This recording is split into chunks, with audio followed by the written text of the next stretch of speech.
Pascua no tiene nada que ver con huevitos, con conejos, con islas, con chocolates. Entonces vamos a leer de dónde viene la Pascua, el trasfondo histórico de la Pascua.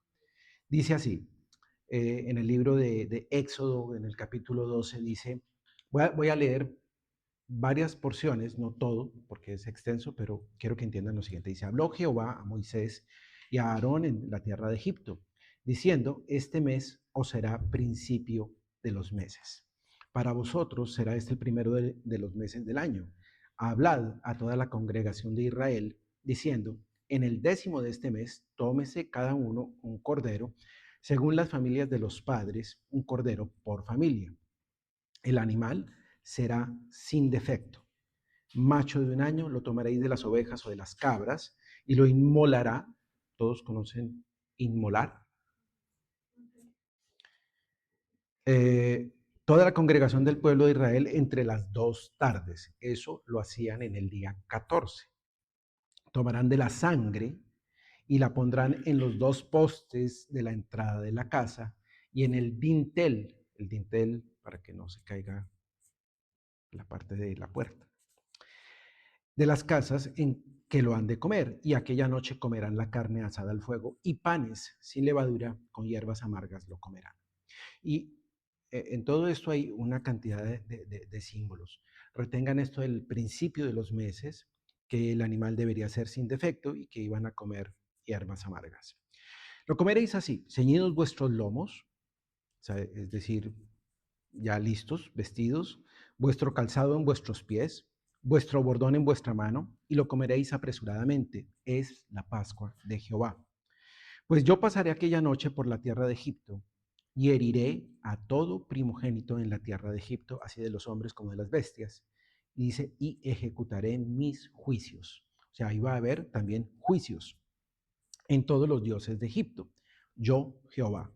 Y la sangre os será por señal en las casas donde vosotros estéis. Y veré la sangre, y pasaré de vosotros, y no habrá en vosotros plaga de mortandad cuando hiera la tierra de Egipto. Es decir, que si de alguna manera ese israelita o judío, o ese hebreo más bien, no obedecía a la ley, es decir, no celebraba la Pascua, no colocaba la sangre en el dintel ni en los postes, pues iba también a sufrir las consecuencias que sufrieron los egipcios. Y este día os será en memoria, retengan eso, este día os será en memoria y lo celebraréis como fiesta solemne para Jehová durante vuestras generaciones. Quiere decir, no solamente allí, sino todos los hijos de los hijos.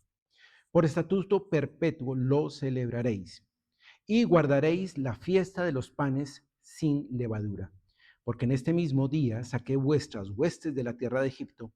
Por tanto, guardaréis este mandamiento en vuestras generaciones por costumbre perpetua. Moisés convocó a todos los ancianos de Israel y les dijo, sacad y tomaos corderos por vuestras familias, sacrificad la Pascua, y tomad un manojo de hisopo, mojadlo en la sangre que estará en un lebrillo, y untad el dintel y los 2 postes con la sangre que estará en el lebrillo, y ninguno de vosotros salga de las puertas de su casa hasta la mañana. Porque Jehová pasará hiriendo a los egipcios, y cuando vea la sangre en el dintel y en los 2 postes, pasará Jehová a aquella puerta y no dejará entrar al heridor en vuestras casas para herir. Guardaréis esto por estatuto para vosotros y para vuestros hijos para siempre. Y cuando entréis en la tierra de Jehová, que Jehová os dará, como prometió, guardaréis este rito. Y cuando os dijeren vuestros hijos, ¿qué es este rito vuestro? ¿Qué es lo que estamos haciendo hoy? Es decir, nos estamos preguntando lo mismo que los hijos iban a preguntar. ¿Qué es este rito? Vosotros responderéis, es la víctima de la Pascua de Jehová, el cual pasó por encima de las casas de los hijos de Israel en Egipto, cuando hirió a los egipcios y libró nuestras casas. Entonces el pueblo se inclinó y adoró. Entonces hay muchas cosas espirituales que hay que retener allí. Principio de los meses. Es un nuevo comienzo y eso significa la Pascua, un nuevo comienzo. Era un nuevo comienzo porque ellos iban a terminar una época de esclavitud y salían a una nueva era de libertad, donde Dios los iba a guiar. Entonces esa ruptura entre esclavitud versus yo voy a la libertad significa Pascua. Por eso era el principio de los meses. Dice que tenía que haber un corderito o un cabrito que iba a sufrir las consecuencias. ¿Sí? Ellos, siempre que hay un derramamiento de sangre en la Biblia, quiere decir que hay un pacto, que hay allí algo que es importante. Entonces, Dios estaba haciendo pacto con su pueblo. Al momento de derramar esa sangre, estaba haciendo un pacto. Ellos tenían que hacer algo con esa sangre, aplicarla en la puerta y en los postes de la casa, básicamente en el pórtico de la casa. ¿Y qué pasaba si alguno salía? Si alguno salía, sufría las consecuencias. Estaba bajo su responsabilidad. Si estaba dentro de la casa con el pacto de la sangre encima de él, no era responsabilidad de él. Y créame que había tanto hebreos buenos como hebreos no tan buenos. Y sin embargo, estaban bajo ese pacto. ¿Sí?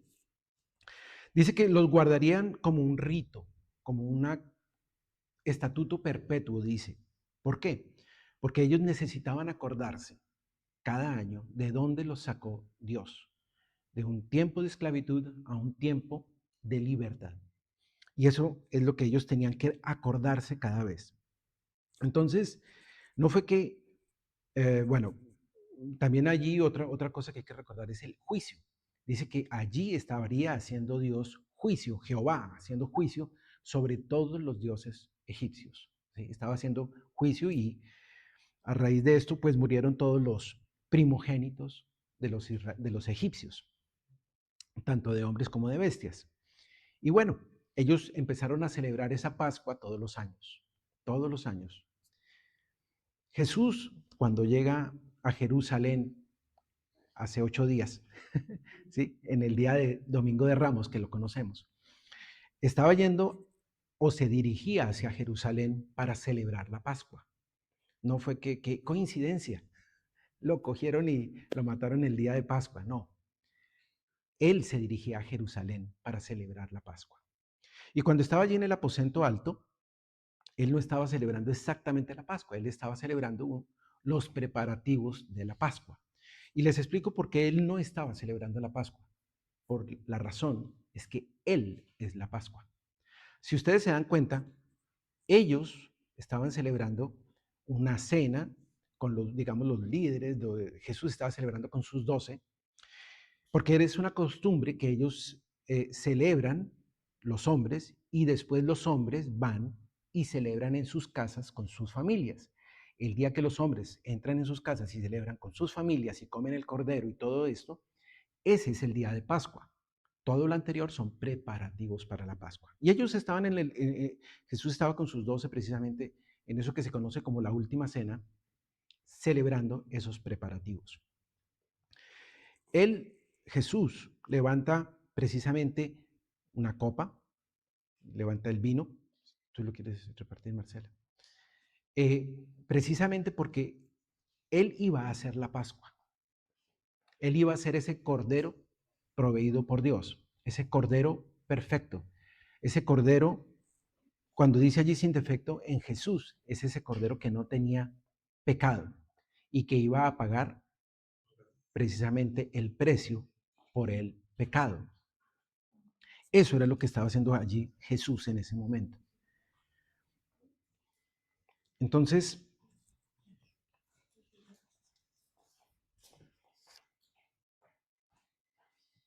celebremos precisamente esa Pascua, el amor de Dios, puesto que Dios es amor y por amor a nosotros dio a su Hijo, hay una misión, porque Dios nos ama, explicamos que como Dios nos ama, Él creó una misión para su Hijo y nosotros estamos involucrados en esa misión. Y que la iglesia existe porque hay una misión que Dios nos ha dado, no al contrario, la iglesia tiene una misión, no, nosotros estamos como iglesia en la misión de Dios. Eso lo habíamos explicado. Dice que la misión de Dios tiene una iglesia, no al contrario, no es viceversa. Vimos también que la visión se recibe precisamente en la comunión íntima cuando nosotros entramos a orar con Dios y buscamos su rostro y buscamos su palabra, Dios nos da una visión personal para cada uno. Analizamos también la analogía que hizo el apóstol Pablo acerca del cuerpo humano,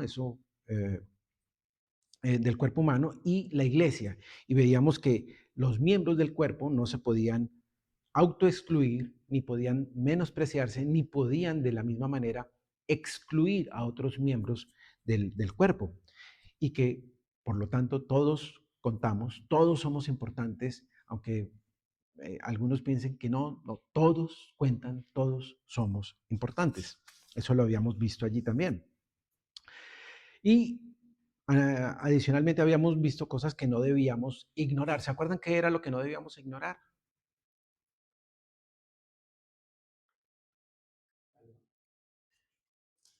¿Qué no debíamos ignorar en la palabra que vimos?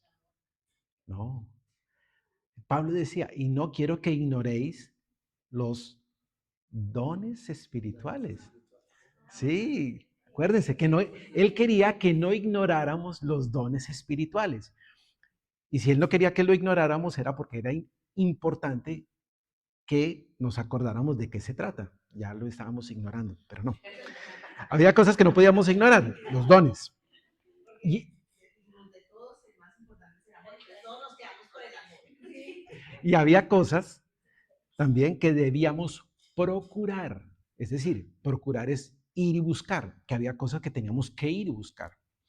Los dones eran... Nous devions veiller, c'est-à-dire veiller et chercher qu'il y avait des choses que nous devions aller chercher. Les dons. Ok. Ata. Sí, esa. Ok. Bueno, que los dones son para el provecho del cuerpo de Cristo, ¿no? Y que si algo le dolía a un miembro, todo el cuerpo lo siente, ¿sí? Cuando a uno le duele en una parte, una yayay, todo el cuerpo lo siente de alguna manera. Y, y en esa analogía habíamos visto eso. Finalmente, en la última parte, habíamos hablado precisamente que en 1 Corintios 13, si no estoy mal, Pablo nos mostraba un camino más excelente, que era el camino del amor, ¿sí? Recuerden ese camino alterno que muestra precisamente la importancia del amor, el actuar con amor y que de alguna manera el amor prevalece porque hay otras cosas que dejarán de ser, pero que el amor siempre será. Y la razón es porque Dios es amor. Entonces hoy quiero concluir ese mensaje para obtener no la totalidad de sus elementos, pero sí por lo menos un buen complemento de los elementos que nos permiten ordenar la iglesia. Entonces, vamos a leer Juan 17, del 20 al 23. Yo se los voy a leer aquí en una versión que es Reina Valera. Allí la versión que va a aparecer es la Biblia de las Américas. Pero es intencional porque hay unos ciertos elementos que ustedes van a anotar allí. Dice, mas no ruego, Juan 17, 20 al 23, mas no ruego solamente por estos. Está Jesús en este momento orando por nosotros. Miren lo que dice. Mas no ruego solamente por estos, es decir, por los discípulos, sino también por los que han de creer en mí, por la palabra de ellos, para que todos sean uno, como tú, oh Padre, en mí y yo en ti, que también ellos sean uno en nosotros, para que el mundo crea que tú me enviaste. La gloria que me diste, yo les he dado, para que sean uno, así como nosotros somos uno. Yo en ellos y tú en mí, para que sean perfectos en unidad, para que el mundo conozca que tú me enviaste y que los has amado a ellos, como también a mí me has amado. Entonces, aquí vemos cómo Jesús ora, está orando por nosotros, o Jesús oró por mí, ustedes lo pueden decir, con plena confianza, Jesús oró por mí en algún momento. Dijo, oro por esos en los que han de creer. Porque, y lo más importante de toda esta parte, que la verdad cuando uno empieza a analizar Juan, es que él busca la unidad. Sin una verdadera unidad funcional en la iglesia y sin un cuidado mutuo entre cada uno de los miembros de la iglesia, no podríamos existir o no podríamos funcionar bien por una simple razón, porque cada uno haría simplemente lo que quisiera, ¿sí? Y perderíamos una de las herramientas más poderosas que nos dejó Jesús, precisamente la unidad. Dice que el mundo, si ustedes miran el versículo, dice, el mundo creerá que Jesús fue enviado por el Padre gracias a la unidad de la iglesia, gracias a ese comportamiento único de la iglesia de Cristo. Y entendemos que somos amados por Dios también de la misma manera que Él amó allí a Jesús. Me impacta la verdad cuando dice que sean uno en nosotros, ¿sí? Él pide que seamos uno en nosotros. Si vemos, Jesús dice, yo soy uno contigo, Padre, yo en ti, tú en mí. Dice, aparte de eso, yo quiero que ellos sean en mí y yo en ellos, ¿sí? La pregunta es, ¿cuándo podemos decir esto? Cuando nosotros aprendamos a conocer a Jesús cada día más y más. Solamente para decirles que cuando uno empieza a leer la Biblia, uno no conoce a Jesús. Si tú empiezas de pronto a leer Mateo de una manera secuencial, ordenada, tú te vas a dar cuenta de todo lo que hizo Jesús y lo complementas con todos los otros evangelios, te vas a dar cuenta el amor que tenía Jesús por cada uno de nosotros. En ese momento puedes decir entonces que estás aprendiendo a conocer a Jesús. Y en ese momento también uno se da cuenta cuán distante es lo que uno creía entender de Jesús y cuánto realmente lo conocemos. Entonces, de eso se trata, que Jesús esté en nosotros, que lo podamos vivir para poder vivir esa unidad. Entonces, dice que también en el amor mutuo, ese amor los unos por los otros, se va a demostrar esa marca distintiva que nos permite autenticar que somos bien formados como discípulos, ¿sí? En un mundo que no es para nada fácil. Entonces, vamos a ver otra idea que va con la misma, otro verso que va con la misma idea. Vamos a Juan 13:35. Dice, en esto conocerán todos que sois mis discípulos, si tuvieres amor los unos por los otros. ¿En qué se demuestra ese amor? Si tuvieras amor los unos por los otros. Cuando tú amas, yo ya les he dicho, Dios no te está pidiendo que ames al que está en el África, por allá lejos, o en la Antártida. No, Dios te está pidiendo que ames a tu prójimo, pero que ames también allí a los de la iglesia. Y hay gente que, habíamos visto que había gente que era muy fácil amar, pero había otra gente que no es tan fácil amar, pero Dios nos pide que la amemos. Dios nos pide que hagamos ese mandamiento de amar, ¿sí? Si tuvieres amor los unos por los otros. Ahora, la pregunta es, en este versículo que está allí, dice, un mandamiento nuevo. La pregunta es, ¿por qué es un mandamiento nuevo si Jesús nos dijo en Mateo 22:39 que amarás a tu prójimo como a ti mismo? ¿Por qué es un mandamiento nuevo?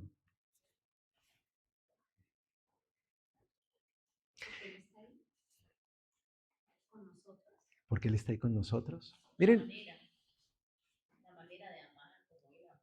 mira, la clave está allí. Dice, Mateo 22:39 dice, amarás a tu prójimo como a ti mismo. En ese mismo versículo decía, amarás al Padre, ¿sí? Pero también amarás a tu prójimo como a ti mismo. Eso es lo que dice la palabra. Pero Jesús viene aquí a la tierra y nos dificulta todo. Nos pone un estándar más alto. Un mandamiento nuevo les doy, que se amen los unos a los otros como yo los amé. Tú no vas a amar con tu propio estándar, ¿sí? Porque el estándar de uno es yo me amo a mí mismo y yo de esa misma manera amo a los demás.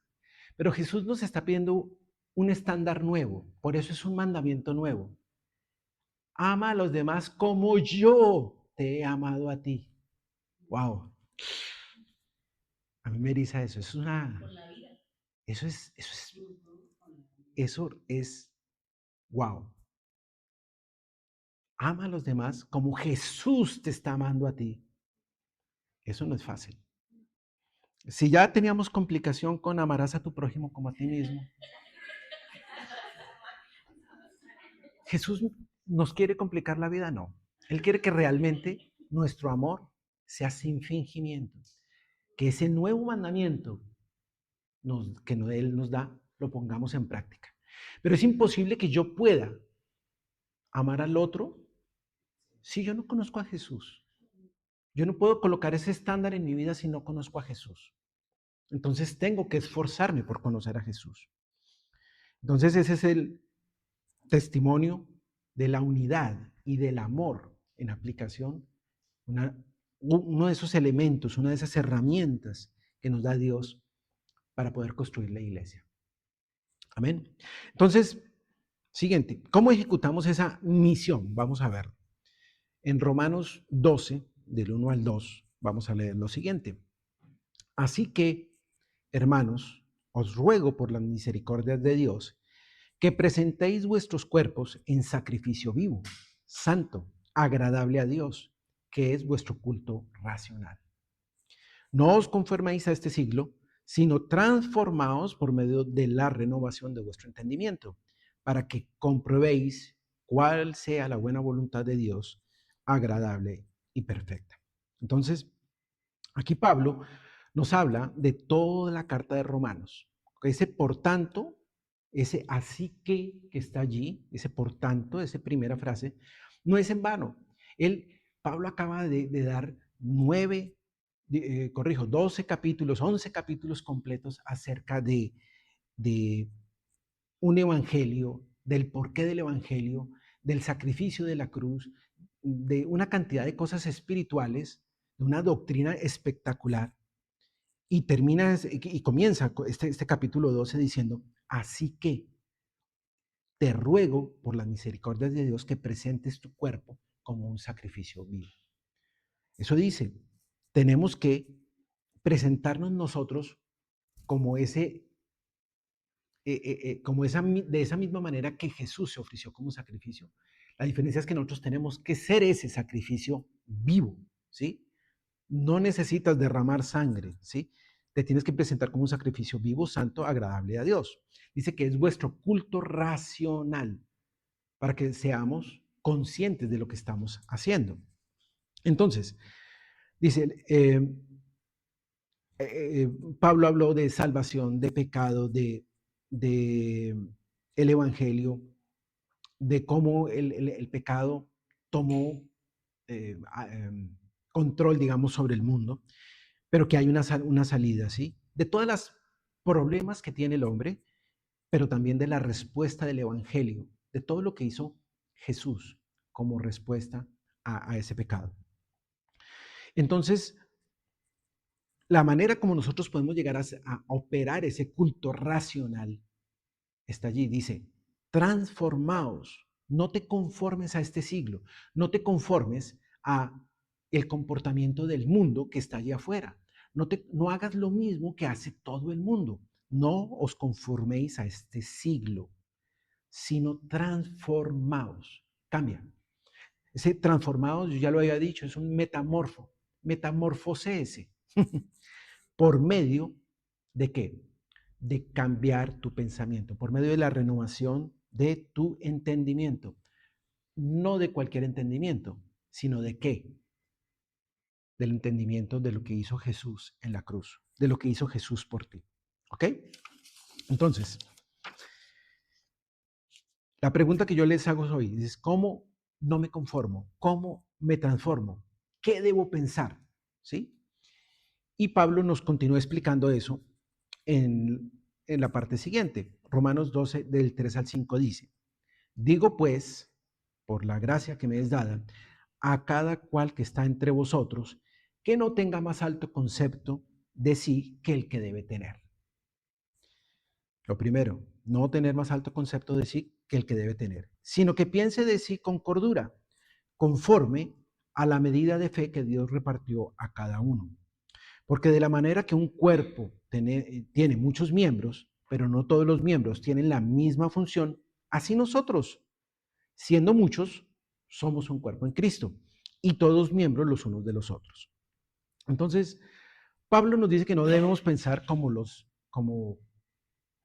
todos los demás, o sea, no debemos pensar que somos viles, ¿sí? No debemos pensar que somos tampoco una cucaracha allí, ni tampoco pensar del otro lado del espectro que somos Superman y que solamente lo que yo hago está bien hecho, sino que debemos pensar eh, de una manera acerca de nosotros, como si hubiéramos recibido esos dones, ¿sí? Que nos hacen mejores cristianos, sí, eso es cierto, nos hacen mejores cristianos los dones, pero no debemos caer en peligro de soberbia, ¿sí? El hecho de que tú hayas recibido un don, el hecho de que Dios te haya dado por su liberalidad un don, no te permite que te comportes de manera soberbia, ¿sí? Entonces, ¿qué procura allí Pablo? Que no tengamos ningún orgullo. Ahora bien, en cuanto a la medida de la fe, ¿a qué se refiere en cuanto a la medida de la fe? No se refiere a la fe para la salvación, que es la misma para todos. No se refiere a la fe para hacer milagros, que puede variar según la ocasión, sino que en este contexto, medida de la fe se refiere a la capacidad o a la habilitación, digámoslo así, que Dios te dio para que cada uno de nosotros ejerza esos dones que nos dan asignado. Me explico. Dios nos da una capacidad, una medida de fe para cumplir con una función o una misión específica. Por decir algo, el dedo gordo, ¿sí? El dedo gordo no se esfuerza, o más bien, no se avergüenza por ser tan gordo, ¿sí? Él es gordito, pero no se avergüenza, ¿sí? Por ser gordito.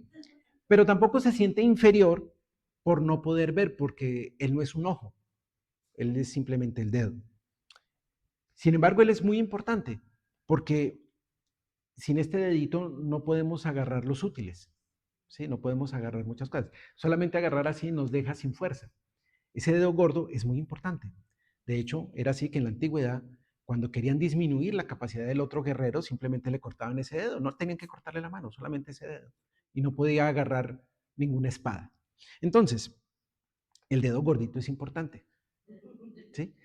A eso me refiero. Dios te ha dado una capacidad y esa capacidad en las manos de Dios la debes usar para lo que ha sido hecha. Esa es la medida de la fe, ¿ok? Seremos el mejor dedo gordito y seremos importantes. Amén. Bueno, Romanos 12, del 6 al 8. Dice así, de manera que, teniendo diferentes dones, según la gracia que nos es dada, ¿sí? Repito, tenemos diferentes dones, cada uno tiene diferentes dones, por la gracia de Dios, porque el Espíritu reparte de manera libre. Dice, si el de profecía, úsese conforme a la medida de la fe. Yo ya expliqué la medida de la fe. Si del servicio, en servir. En el que enseña, en la enseñanza. El que exhorta, en la exhortación. El que reparte, con liberalidad. El que preside, con solicitud. El que hace misericordia, con alegría. Entonces, allí Pablo menciona el primero, la profecía, porque la profecía en la antigüedad era bien valorada, era bien estimada, pero no por eso quería decir él que fuera el más importante, porque da como la profecía, pero después dice la enseñanza, ese no es tan bueno, el de servir, ese no es como tan, el de repartir, sí, ese como que tampoco me gusta, el de presidir, sí, son como menos espectaculares, digámoslo así. Pero Dios nos da a cada uno según su gracia. Y, es importante que entendamos que el hecho de que Pablo lo mencione allí es porque se dice que, bueno, lo que Pablo quiere transmitir es que no se debe abusar de esa profecía. Por eso dice en la medida de la fe. No es para que abusemos o para que manipulemos o para que dominemos, ¿sí? Sino que lo debemos hacer con cordura, con un juicio sensato acerca de las cosas. Tenemos el servicio, tenemos la enseñanza, la exhortación, el repartir. Si ven, hasta repartir, hasta dar dinero, ¿sí? se debe hacer con gozo, se debe hacer es como un don, ¿sí? El de presidir, que es el que dirige, y también dice el de hacer misericordia, que es el de tener compasión por las personas. Para eso también se necesita ese don en nuestros corazones. Hay otros dones que vimos la semana pasada. No voy a ahondar en ellos. Eh, este es un complemento de esos que vimos hace 15 días. Y yo sé que Pablo decía, anhelemos uno de esos dones. ¿Cómo debemos activar esos dones? Primero que todo, debemos identificar de alguna manera los dones que Dios nos ha repartido. Lo primero que tenemos que hacer es tener una comprensión clara de cuáles son los dones, porque no podemos anhelar algo que no entendemos, ¿sí? Tenemos que dejar de ser ignorantes en ese aspecto. Entendamos que no son talentos naturales, aunque el Espíritu Santo puede, digámoslo así, potenciar un talento natural que tú tengas y puede, digámoslo así, santificar algún talento preexistente que tú tengas de manera soberana porque Él es el Espíritu Santo. Pero todos esos dones que acabamos de mencionar son dones que están relacionados con el servicio, para el crecimiento de la iglesia, para la utilidad de la iglesia. Esos dones no es para que tú eh, te vuelvas más rico, qué sé yo. No, es para el servicio de la iglesia. Si tú anhelas un don, es para poderlo aplicar al interior de la iglesia. En primera de Pedro 4 dice así, cada uno, según el don que ha recibido, ministrelo a los otros. Allí dice, sirva a los otros. Como buenos administradores de la multiforme gracia de Dios. Si alguno habla, aquí solo menciona dos, si alguno habla, hable conforme a la palabra de Dios. Hasta hablar es un servicio. Si alguno ministra, ministre conforme al poder que Dios da, para que en todo sea Dios glorificado por Jesucristo, a quien pertenecen la gloria y el imperio por los siglos de los siglos. Amén.